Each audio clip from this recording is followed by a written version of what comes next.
Hi there, this is Aaron. Today is Saturday the 20th of December and it's day 64 on the allotment. I say it's day 64, it's actually the first day when I'm starting to work on the new plot, which is where I am today. So yeah, there's an awful lot to do here and I'm wondering what to do with the numbering. I keep the days sort of numbered like this so that I obviously know which one follows which. But I'm not sure whether to do a reboot here or, you know, sort of allotment 2 and episode 1. So I'll figure out what to do there. But we've started to get things in order, so let me show you around.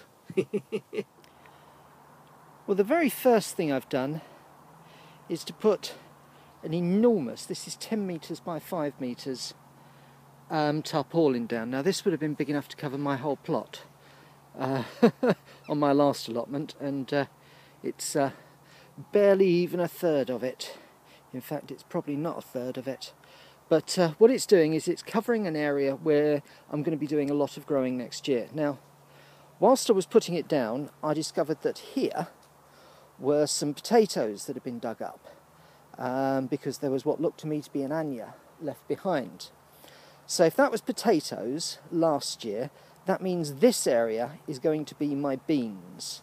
Now my beans are going to be right in front of my currant, so I'm going to give it sort of a little bit of clearance. The sun comes over from this direction, so this is south.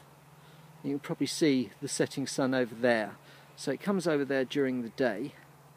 So I'm hoping that in the throes of summer, what that means is that sun is going to be high enough so that my beans are not going to completely shade my currants. But I am going to make sure that I bring them forward, probably to about this point. So along there is going to be a little path between the two of them. So we're starting to get a plan together. The tarp's down to keep the weeds at bay whilst I figure the rest of it out. I've been chopping down the primer canes for the raspberries and putting them into my incinerator to get a proper bonfire going on the allotment. It's one of those rites of passage things. It's not a proper allotment unless you've got a bonfire going. Along here, this was a load of raspberry canes, so I've gone along and chopped them down. Now, there's also grass growing in here, and the grass has been there a while, so I'm gradually snipping that down as well, and I'm going to have to cover this in wood chips once I know where the raspberries are coming through. So this is going to be a bit of an operation, and I'll need some wood chips to be able to put down here if I'm going to keep this grass at bay. Otherwise, it's just going to be one unholy mess.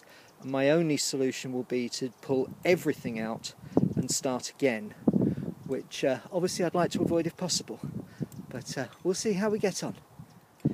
Well, as we go along and I take the covers off, I'm starting to give it its first dig over, and you can see here I'm a little bit out of breath because this is an area that was absolutely full of I don't know what. So I've pulled it out and I've dug it over, and what I'm thinking is that next year this is going to be where my garlic and my onions go. See, it's bordered by the strawberries, and what I've noticed, in fact I can show you, is that these strawberries have gone for a bit of a walk and they've gradually been encroaching down. I think that originally, you see those two sticks, I think that's how big the strawberry bed was. But it's been let to go loose for a little bit, and so they're encroaching over. Now that does mean lots of strawberries, but there's only so many strawberries you can eat. So I'm going to start to border those in.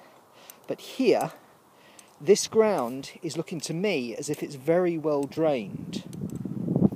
And I'm thinking that I should put my garlic, my onions and my leeks in here.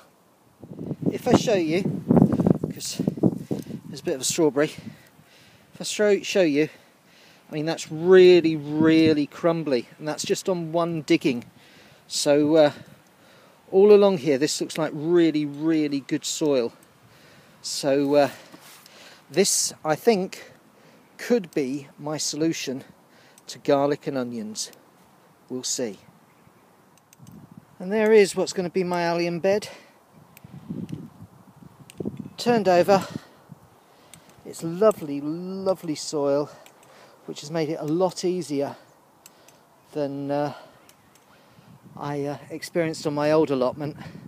I've pushed the strawberries back a bit. There is lots of weeds in those strawberries, and I'm wondering whether I should just pull them all out and start again, or maybe I'll let them go this year and do that next year, because I have the rest of the plot to work on, and strawberries are tough, so they should crowd out most things. So it might do the work for me, we'll have to see.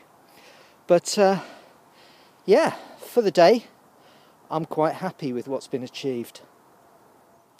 It is, of course, that time of year where we start to celebrate. And, well, I mean, I'm looking forward to the year ahead on this plot. But as you can probably see, the sun's very low in the sky, and pretty soon the light's going to go. So what I really want to do is to say to everybody that is watching this and all my subscribers, thank you very much, and Merry Christmas. When I sat down a year ago and just looked at the first few months, there were, I think, 130 subscribers, and now there's over 550. And I really do not know where you've all come from. I hope you enjoy it. I hope I'll continue to make things that you enjoy. But thank you very much for coming along and for joining me on the plot. When I was at school, we originally learned a little saying. And as I've got older, it's moved away from just something you said at school, but it stayed with me, and more of a toast that you get together with friends, which is to all those that we love, whether they are present with us, absent from us, or gone forth from among us in this world. This Christmas, I'm going to drink to them, and I hope you will as well. Merry Christmas, and I'll see you next time on The Allotment. Goodbye.